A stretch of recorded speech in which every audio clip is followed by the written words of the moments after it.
हमारे जम्मू कश्मीर की बात करें तो यहाँ पर ऐसे कलाकार हैं जो अपनी छवि की अगर बात करें तो उनकी छवि सिर्फ जम्मू कश्मीर में ही नहीं वर्ल्ड वाइड देखने को मिलती है और उनका प्रभाव भी जो है वर्ल्ड वाइड देखने को मिलता है। आज हमारे साथ रोमी शर्मा है और ये खास इंटरव्यू भी है क्योंकि मेरे नाम की शख्सियत ही मेरे साथ जुड़ी हैं। इनसे बातचीत करेंगे। मैम, जिस तरीके से आपको साहित्य श्री से सम्मानित किया गया है, इस अवार्ड पर क्या कहेंगी और अपनी किताब पर क्या कहेंगी, क्योंकि किताब का नाम ही बड़ा अलग है और वो किस तरीके से दूसरों की ज़िंदगी में प्रभाव डालेगी?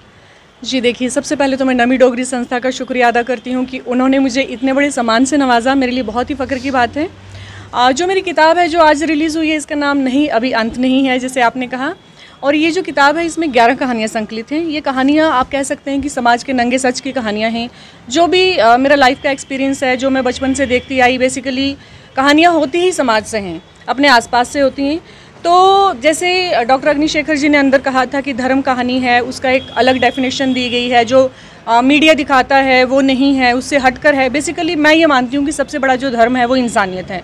वैसे ही गदर देखें तो 1947 के विभाजन की है, आज़ादी की एक अलग डेफिनेशन दी गई है। सो हर कहानी को बहुत ही सरल भाषा में मैंने शब्दों में पिरोकर सबके सामने सजाकर पेश करने की कोशिश की है। और जो इसकी लैंग्वेज है, जो भाषा है, बहुत ही सरल है। बिकॉज़ मुझे लगा कि एटलीस्ट लोगों को डिक्शनरी ना खोलनी पड़े।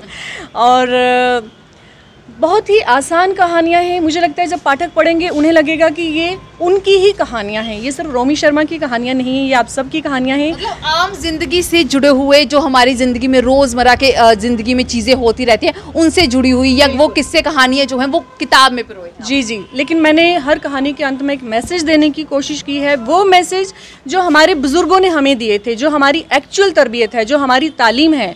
आजकल बहुत सारी प्रॉब्लम्स हो रही हैं, उसको मैं अब उस तरफ मैं डिटेल में नहीं जाना चाहती हूँ, लेकिन मुझे लगता है कि जो भी ये कहानियाँ पढ़ेंगे उन्हें बहुत ही पसंद आएंगी। जैसे मेरी 2 कहानियाँ हैं, नहीं अभी अंत नहीं, बहुत ही खूबसूरत एक अलग तरह का प्यार की परिभाषा है उसमें। वो आजकल के प्यार जो है यंग यूथ्स का, वो नहीं है, उससे हटकर है, कुछ मिनटों का या कुछ दिनों का। जी, वो प्लेटोनिक लव की बात करती हूँ मैं। तो मुझे लगता है जब आप उन कहानियों को पढ़ेंगे तो आपको भी बहुत पसंद आएंगी। और इससे पहले जो मेरा, आप सब जानते हैं कि 2019 में काव्य संग्रह आया था, उसका भी जो मेरा लोकार्पण हुआ था वो जम्मू में कल्चरल अकेडमी में हुआ था। उसका नाम था वजह हो तुम। इसके अलावा 300 साढ़े 300 सीरियल्स में मैं अभिनय कर चुकी हूँ। जिस तरीके से अगर हम बात करें, ये तो आपने खुद ही कहा है कि अभी अंत नहीं है, तो आगे किस तरीके से देखने को मिलेगा, किन किन चीज़ों पर आप काम करेंगे? क्योंकि जैसे इस पर आप काम कर रही हैं कि रोज़मर्रा की ज़िंदगी में जो चीज़ें होती हैं उनको किताब में पिरोना, तो आगे किस तरीके की चीज़ों पर है? मैं एक्चुअली कुछ भी प्लान नहीं करती लाइफ में, शायद ये मेरा नेगेटिव पॉइंट है। मेरे जब कुछ आइडिया आता है मैं तभी उस पर काम करती हूँ। ज़रूरी नहीं कि मैं 6 महीने कुछ भी लिखूँ, 6 महीने के बाद हो सकता है मैं कलम उठाऊँ और मैं लिखती चलूँ। तो अभी ऐसा मेरा कुछ प्लान नहीं है। लेकिन ये 1947 के जो लोग बिछड़े थे उनके मैंने इंटरव्यूज़ लिए थे। नेक्स्ट किताब जो है मेरी उस पर होगी, अभी मैंने उसको टाइटल नहीं दिया है, सो मैं डिस्क्लोज़ भी नहीं कर सकती। सिलसिला चलता रहेगा। आप सब जानते हैं कि जैसे 1947 के विभाजन में जो लोग बिछड़े थे उनको मैं मिलाने का काम कर रही हूँ और मीडिया ने उसको काफ़ी, आप लोगों का मुझे सपोर्ट मिला है। अभी तक हमने 45 फैमिलीज़ LOC के आर पार से मिलाई हैं। मेरी अपनी NGO है, उसके थ्रू भी बेसिकली समाज के लोगों को यहाँ भी हमारी ज़रूरत होती है। मैं अपनी टीम को लेके वहाँ पे पहुँचने की कोशिश करती हूँ। मेरा ये मानना है कि जब आप इंसान हैं तो आप में इंसानियत होनी चाहिए और एज़ इंसान सोसाइटी ने हमें इतना दिया है, हमारा भी फ़र्ज़ बनता है कि हम सोसाइटी में जिन लोगों को हमारी ज़रूरत है, यहाँ हमारे कंट्रीब्यूशन की ज़रूरत है, हम ज़रूर अपने हिस्से की शमा जलाएं, अपने हिस्से का किरदार अदा करें। मैम, आखिरी सवाल मेरा ये रहेगा कि जिस तरीके से एक महिला के तौर पर अगर बात करें तो जो आप काम कर रही हैं वो बड़ा बखूबी तौर पर आप अपने काम में माहिर भी हैं, पर एक महिला के लिए बहुत सारी परेशानियों से भी जूझना पड़ता है, तो आप बाकी महिलाओं को क्या कहना चाहेंगी, उन्हें किस तरीके से प्रेरित करना चाहेंगी? मैं कहूँगी कि देखिए, महिला होना अपने आप में एक बहुत गर्व की बात है। बिकॉज़ महिला जो है माँ दुर्गा है, शक्ति है। मुझे लगता है कि इतनी जो कैपेबिलिटीज़ हैं वो एक मेल में नहीं हो सकती, एक मर्द में नहीं हो सकती जितनी एक औरत में हैं।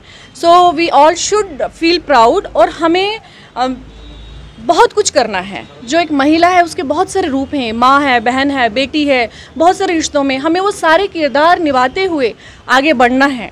इतना ही कहूँगी मैं। तो हमें उन सभी किरदारों में जो है आगे बढ़ना है, उन किरदारों को निभाना है, यही एक महिला की परिभाषा है। और महिला जिस तरीके से रोमी शर्मा ने कहा कि माँ दुर्गा का रूप है, माँ सरस्वती का रूप है, माँ लक्ष्मी का रूप है, बस महिला की ज़िंदगी जो है वो कहीं बहुत सारी चीज़ों से गुजरती है, पर कुछ ऐसी महिलाएं जो हैं जो सोसाइटी को प्रेरित करती हैं, उनको मिलाना आपसे हमारा काम है। तो बने रहें दी अर्थ न्यूज़ के साथ।